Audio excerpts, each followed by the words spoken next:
Saya ini dosen, sekaligus juga ilmuwan.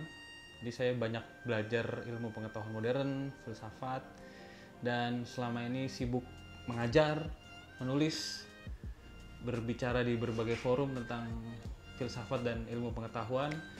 Dan sekitar 4 tahun belakangan saya menekuni Zen sebagai spiritualitas, lalu kemudian menulis tentang Zen dan beberapa kali berbicara juga soal Zen.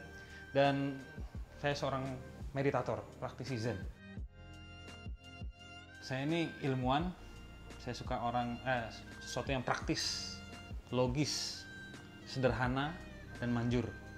Jadi dan kebetulan waktu itu ketika saya melakukan pencarian tentang spiritualitas untuk memahami penderitaan hidup dan bagaimana keluar dari penderitaan hidup, saya menemukan Zen. Dan ini cocok dengan pribadi saya yang suka hal-hal simpel, sederhana, logis, dan manjur untuk membantu saya keluar dari penderitaan.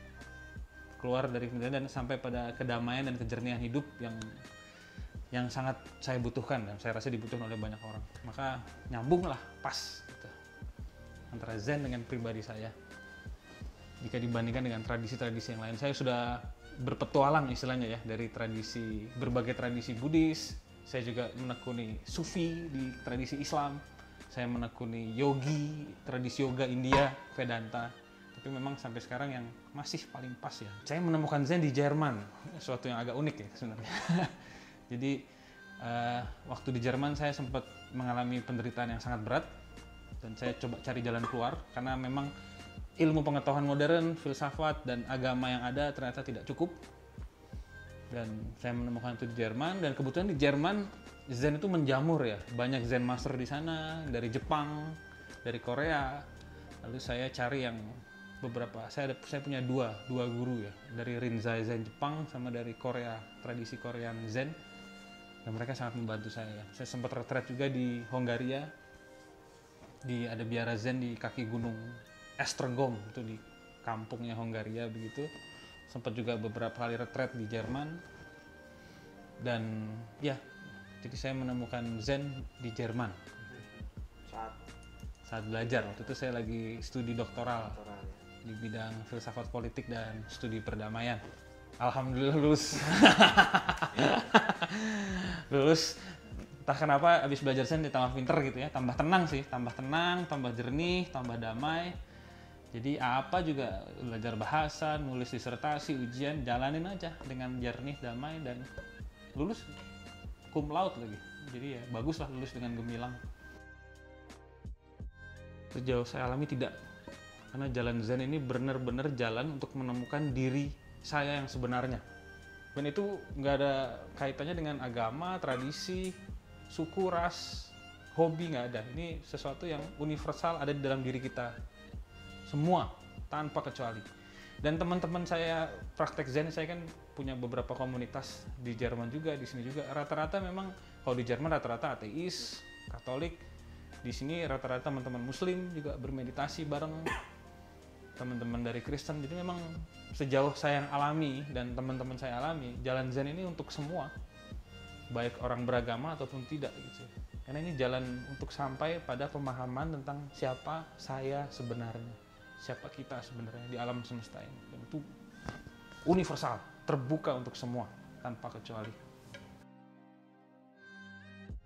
Jadi waktu saya menemukan Zen itu saya seperti menemukan sesuatu yang sangat berharga ya. Buat saya pribadi ya, saya nggak mikir dunia lah, saya mikirin bagaimana hidup saya itu lebih bahagia, lebih damai, lebih jernih gitu ya.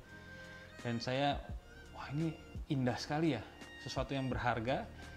Dan saya melihat sekeliling saya melihat keluarga saya, teman-teman saya, apalagi teman-teman di Jerman ya, banyak mahasiswa-mahasiswa perantauan yang stres, depresi, kiriman telat dari orang tua gitu ya, jadi harus ngutang kiri kanan. Ada yang jatuh ke narkoba, ada yang pengen bunuh diri, ada yang ke psikiater. Mereka menderita. Dan saya pikir, sebenarnya penderitaan ini bisa diselesaikan dengan cukup mudah ya, asal mereka paham caranya. Jadi saya nulis buku Zen ini ingin berbagi, ingin bilang kita nggak perlu depresi kok, kita nggak perlu menderita, kita nggak perlu stres, ada jalan. Dan jalan ini ya, jalan Zen ini saya sudah coba, berhasil, saya ingin berbagi. Dan seluruh isi buku itu sebenarnya perjalanan saya, baik perjalanan spiritual maupun intelektual saya. Buku itu isinya ada renungan pribadi, ada pengetahuan dasar soal Zen yang berkembang dari India, Cina, lalu ke Jepang, Korea, lalu ke seluruh dunia. Jadi ada beberapa sejarah juga, tapi memang itu lebih renungan spiritual ya, tentang bagaimana kita keluar dari penderitaan hidup sampai pada kejernihan, sampai pada kedamaian, dan bisa menjalani hidup ini ya. Hidup ini kan naik turun ya, kadang susah, kadang senang, semuanya dijalani dengan jernih. Dan sejauh ini sih saya mempraktikkan cocok untuk saya. Dan ada beberapa teman yang juga sudah mencoba untuk masuk, dan mereka lebih tenang hidupnya ya. Saya nggak tahu, saya belum pernah interview mendalam apakah mereka berhasil atau enggak, tapi saya melihat ada perubahannya. Lebih damai, lebih jernih. Kata jernih ini penting ya, clarity, jernih. Ketika menderita dengan jernih, maka dia akan cepat berlalu. Ketika susahlah dengan kejernihan, susahlah dengan kedamaian, maka susahnya juga akan cepat berlalu. Pada akhirnya kita sadar tidak ada yang disebut kesusahan dan penderitaan itu. Itu dengan sangat mudah ditemukan di kota besar seperti Jakarta, Surabaya, kota-kota macet. Prakteknya sederhana. Ketika macet itu ya, naik motor atau naik mobil macet, panas lagi, udah panas, macet, itu kan penderitaannya. Orang kalau nggak tahan bisa stres tuh. Tapi karena saya belajar Zen, jadi saya kembali ke diri saya sendiri. Lalu saya di Zen itu diajarkan untuk tidak mengecek diri kita sendiri, tidak berspekulasi tentang keadaan. Oke, panas, udah. Tapi panasnya, penderitanya jangan dikejar, jangan dicek, jangan dibuat spekulasi. Panas, titik. Lalu kembali ke meditasi, kembali ke kesadaran diri kita sendiri. Maka walaupun panas, walaupun macet, walaupun mungkin telat nanti dimarahin sama klien atau sama bos, tapi kita bisa tetap ya jernih. Ini memang panas, ini memang keringetan, ini memang nggak enak, tapi tidak melawan, tidak ada penderitaan di situ. Juga masalah-masalah emosional ya, misalnya teringat masa lalu yang kelam gitu ya, trauma misalnya. Ketika kita meditasi, kita bertanya siapa diri kita yang sebenarnya ini. Ketika kita meditasi, walaupun ada ingatan atau memori yang mencekam, memori dengan mantan pacar atau memori pernah dipecat, macam-macam lah. Kita kan punya banyak ingatan ya. Itu sekedar ingatan. Lalu muncul rasa kecewa, rasa sakit, oke. Muncul rasa kecewa, muncul rasa sakit, tapi jangan dikejar. Jangan disentuh, jangan dicek. Kata yang saya sering dengar tuh, don't check mind. Jangan mengecek pikiran Anda, biarkan aja. Biarkan muncul, biarkan pergi. Biarkan muncul, biarkan pergi. Kita stay sebagai pengamat. Maka semua itu akan berlalu dengan cepat ya. Kayak ada jarak gitu, jadi tidak lagi mengganggu kita gitu. Itu yang saya alami. Intinya adalah don't check mind. Jangan mengecek, jangan menspekulasi apapun yang Anda alami. Misalnya, Anda patah hati, putusin pacar gitu, misalnya ya. Semoga jangan gitu.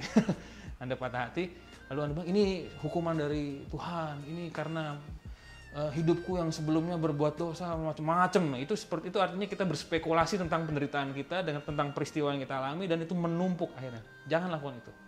Kecewa, sakit hati, jangan disentuh, jangan dicek, biarkan datang, biarkan pergi. Kita sebagai pengamat. Itu kalau dilatih terus, lama-lama jadi otomatis, jadi alami. Tidak ada lagi penderitaan yang bisa menyentuh ya. Apapun bentuknya. Kekecewaan, trauma, kecemasan, ketakutan, kalau mereka tidak dicek, tidak disentuh, mereka datang, mereka pergi, mereka datang, mereka pergi, lama-lama hilang sendiri. Dan yang muncul adalah kejernihan. Ketakutan mau ujian misalnya, ketakutan nggak dapat kerjaan, ketakutan nggak dapat jodoh, kan manusia itu, apalagi zaman sekarang isinya ketakutan semua ya. Atau penyesalan, kenapa dulu nggak begini, kenapa dulu nggak begitu. Itu jangan, pikiran-pikiran semacam itu ilusi. Jangan dicek, jangan disentuh, jangan dikejar, jangan dispekulasi, biarin datang, biarin pergi. Kita mengamati dengan jernih. Ada dua hal ya. Yang pertama, bentuk meditasi Zen yang saya dalami yang paling sederhana adalah, coba kita duduk, kita bertanya ke dalam diri. Jadi arahkan perhatian ke badan, ke diri kita, tanyain, what is this? Apa ini? Apa ini di balik segala emosi, pikiran, apa ini?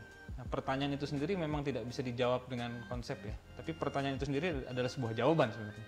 Itu mengarahkan perhatian ke dalam sehingga kita tidak lagi hanyut dalam pikiran, emosi, kecemasan, ketakutan, penderitaan. Karena kita mengarahkan perhatian kita ke dalam. Itu yang paling sederhana. duduk atau berdiri.